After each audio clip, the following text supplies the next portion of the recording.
Assalamu alaikum second year biology students. Today we are continuing your chapter number 22 chromosomes and DNA, and our topic is statement and evidence to chromosomal theory of inheritance. ठीक है।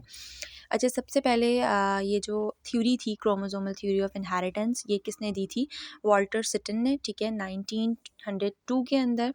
साथ साथ इन्होंने क्या idea suggest किया था कि jeans जो है वो क्रोमोसोम्स के अंदर मौजूद होती हैं। ठीक है। अच्छा, जो हमारे अंदर कहाँ से आती हैं? Which are inherited through gametes. ठीक है, गैमीट्स के ज़रिए।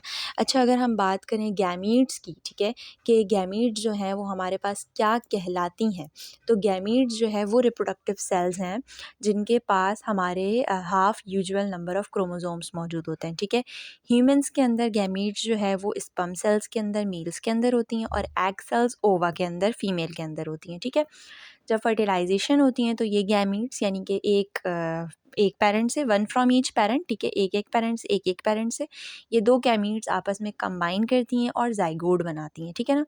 तो बेसिकली ये जो क्रोमोसोम्स थे हमारे पास, ये हमारे अंदर कहाँ से आ रहे थे? इनहेरिटेड हो रहे थे, यानी कि हमारे पेरेंट्स से हमारे अंदर गैमीट्स के ज़रिए आ रहे थे। ठीक है।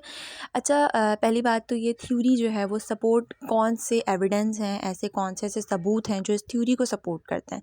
सबसे पहले तो क्रोमोसोम्स का बिहेवियर, ठीक है, सेल डिवीज़न के दौरान उनका जो भी बिहेवियर होता है वो इस थ्योरी के अंदर है।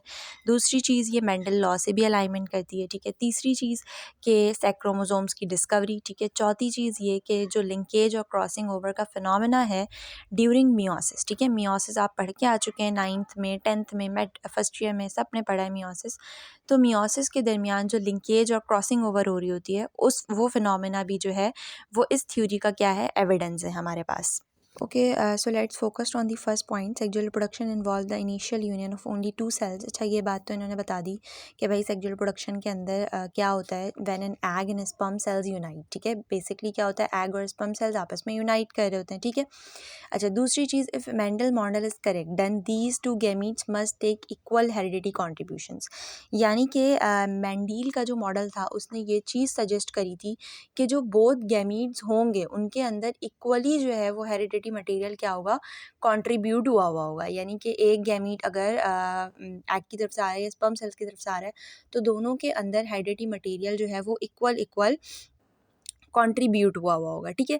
Sperm however contain little cytoplasm, लेकिन जो हमारे स्पर्म सेल्स होते हैं उनके अंदर साइटोप्लाज्म जो है वो कम होता है। Therefore considered that the heredity material, इसीलिए जो हेरिडिटी मटेरियल है उसको कहाँ रखा गया है? गैमीट्स के अंदर, जो हमारा न्यूक्लियस है उसके अंदर। ठीक है।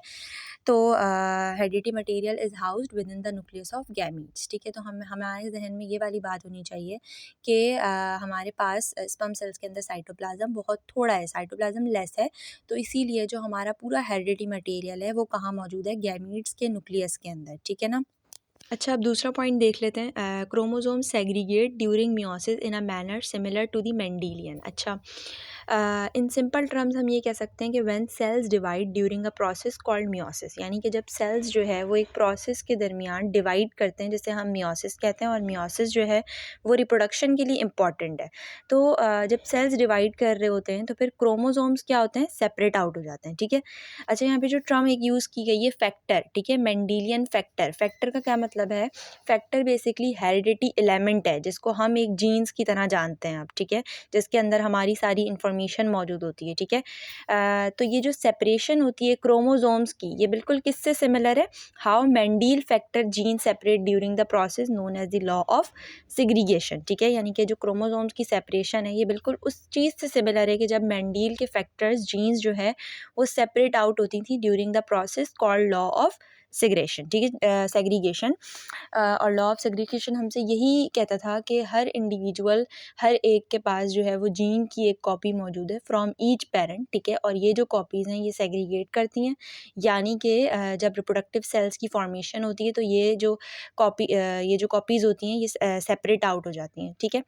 So the idea is that chromosomes, so ये आइडिया कि क्रोमोसोम्स जिनके अंदर हमारी जीन्स मौजूद होती हैं, ठीक है, वो बिल्कुल मेंडल के फैक्टर की तरह बिहेव करती हैं। ठीक है, और सेग्रीगेट करती हैं, और फिर जो है वो जेनेटिक डाइवर्सिटी आती है ऑफ स्प्रिंग्स के अंदर, यानी कि चेंजिंग्स आती हैं, हमें वेरिएशंस देखने को मिलती हैं। ठीक है ना। ओके तो थर्ड पॉइंट हमारे पास ये है कि gametes have one copy of each pair of homologous chromosomes, ठीक है। It's mean in simple terms हम ये कह सकते हैं कि when it comes to cells in our bodies, ठीक है, यानी कि जब हमारी बॉडीज़ के अंदर जो सेल्स मौजूद हैं, जब हम उनकी बात करते हैं तो उनके पास दो टाइप्स ऑफ सेल्स हमारे पास होते हैं, ठीक है। या तो गैमीट्स होंगे या तो डिप्लॉइड सेल्स होंगे, ठीक है। गैमीट्स क्या भाई, like sperms and egg cells, ठीक है, उनके पास क्या होती है, have only one copy of each pair of similar chromosomes, ठीक है। गैमीट्स के पास जो है सिमिलर क्रोमोसोम्स की सिर्फ एक कॉपी मौजूद होती है, ठीक है। ऑन द अदर हैंड अगर हम बात करें डिप्लॉइड सेल्स की, तो डिप्लॉइड सेल्स के अंदर, डिप्लॉइड सेल्स हमारी बॉडी के अंदर बहुत सारे हैं, ठीक है, most cells in our body, जिनके पास दो कॉपीज़ होती हैं क्रोमोसोम्स पेयर की, ठीक है। तो नाउ इन मेंडील मॉडल, मेंडील के मॉडल में क्या बात बोली गई थी, जो हेरिडिटी गैमीट से डील कर रहा था, उसके अंदर सिर्फ और सिर्फ एक कॉपी मौजूद थी हेरिडिटी एलिमेंट की, यानी कि फैक्टर की, ठीक है। वाइल डिप्लॉयड इंडिविजुअल्स, और जो डिप्लॉयड इंडिविजुअल्स थे उनके पास दो कॉपीज़ मौजूद थी, ठीक है ना। तो ये पूरी वही बात लिखी हुई है कि gametes have one copy of each pair of homologous chromosomes, diploid individual has two copies. In Mendelian model gametes have one copy of the factor while diploid individuals have two copies. ये भी मेंडील से क्या हो गया था, match हो गया था। Okay let's look up to the fourth point, ठीक है। During meiosis each pair of homologous chromosomes. अच्छा, सबसे पहली बात तो होमोलोगस क्रोमोसोम्स क्या होते हैं।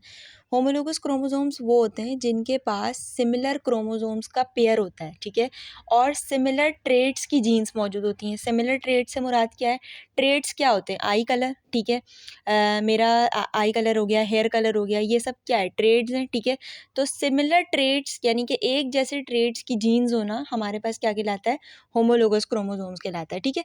तो जब सेल्स जो है वो डिवाइड होते हैं in a process called meiosis, meiosis में तो जो होमोलोगस क्रोमोसोम्स होते हैं वो क्या करते हैं भाई, इंडिपेंडेंटली लाइन अप हो जाते हैं ऑन अ स्ट्रक्चर, ठीक है। जो एक स्ट्रक्चर है, मेटाफेस प्लेट है, उस पे जो है वो इंडिपेंडेंटली लाइन होना शुरू हो जाता है। इसका मतलब क्या होता है, this means how one pair line up does not affect how another pair lines up, सही है। इसका मतलब ये होता है कि एक पेयर जो है वो जिस तरह लाइन अप कर रहा है वो कभी भी दूसरे पेयर की लाइन अप को अफेक्ट नहीं करेगा, ठीक है। This idea is similar to how, ये आइडिया किससे सिमिलर होता है, according to Mendel law of independent assortment, ठीक है।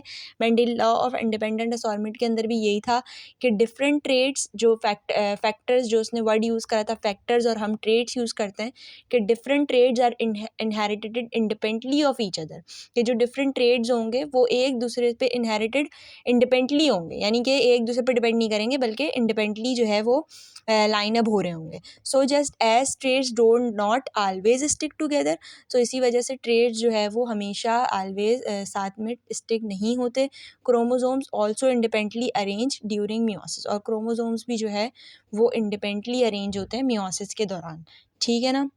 अच्छा, there was a problem with this theory as many investigation soon pointed out, सही है। अच्छा, ये जो पैराग्राफ शुरू हो रहा है बेसिकली इससे ही शुरू हो रहा है कि पर्टिकुलर थ्योरी जो है इसने बहुत सारे चैलेंजेस जो है वो फेस करें, और बहुत सारे इन्वेस्टिगेटर्स ने इसको आइडेंटिफाई भी करा है। अच्छा, दूसरी चीज़, if Mendelian traits are determined by factors located on the chromosomes, यानी कि अच्छा इसमें बात ये लिखी हुई है कि अगर मेंडेलियन के जो फैक्टर्स जिसमें मेंडील्स बात करते थे, अगर वो ट्रेड्स से जो है वो हमने डिटरमाइंड कर लिया है, और अगर उनका जो इंडिपेंडेंट असॉर्मेंट था वो अब इंडिपेंडेंट असॉर्मेंट जो है वो क्रोमोसोम से मैच हो रहा है मियोसिस के अंदर, तो फिर सवाल ये रेज़ होता है कि जो नंबर ऑफ़ फैक्टर्स हैं, यानी कि जो नंबर्स ऑफ़ जीन्स हैं, वो क्यों जो हैं is often greater in number of chromosome pair, वो क्यों अक्सर जो है नंबर ऑफ़ क्रोमोसोम्स पेयर्स से ज़्यादा हो जाती हैं, ठीक है। जो भी नंबर ऑफ़ क्रोमोसोम्स के पेयर्स मौजूद हैं किसी भी ऑर्गेनिज्म के अंदर, वो नंबर ऑफ़ जीन्स से कम क्यों रहते हैं नंबर ऑफ़ क्रोमोसोम पेयर, और नंबर ऑफ़ जीन्स क्यों ज़्यादा हो जाती हैं, ठीक है। इसी की वजह से एक फटाल ऑब्जेक्शन लगाई गई थी, और फिर जो है वो मैनी अर्ली रिसर्चर्स ने डाउट भी किया था और क्वेश्चन भी किया था सर्टेन थ्योरी के ऊपर, ठीक है ना भाई।